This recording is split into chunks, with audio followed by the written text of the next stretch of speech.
आज बनवणार आहे मकर संक्रांतीनिमित्त तिळाचे लाडू आणि याच्यामध्ये एकही पाण्याचा थेंब टाकणार नाही. आणि जे आपण गुळाचा पाक करून लाडू बनवतो ते चिकट आणि दाताला चिपकतात. तर एकदा अशा प्रकारे लाडू बनवून पहा. तर रेसिपीला सुरुवात करूया. मी ते अर्धा किलो तीळ घेतलेले आहे आणि हे तीळ अगोदर भाजून घेऊया.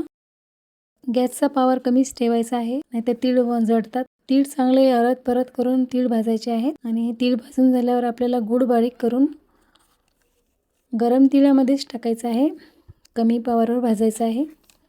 गूळ विरघळेपर्यंत फिरवत राहायचं आहे. आता हे मिश्रण चांगलं एकजीव झालं आहे. आता हे गरम असताना लाडू बनवायचे आहेत. थोडं पाणी लावून घ्यायचं आहे हाताला आणि असे लहान लहान लाडू करून घ्यायचे आहे. तर पहा, सर्व लाडू बनवून झालेले आहेत. तर तुम्हाला ही लाडू बनवायची पद्धत कशी वाटली कमेंट करून नक्की सांगा. रेसिपी आवडल्यास लाईक, शेअर, सबस्क्राईब करायला विसरू नका. धन्यवाद.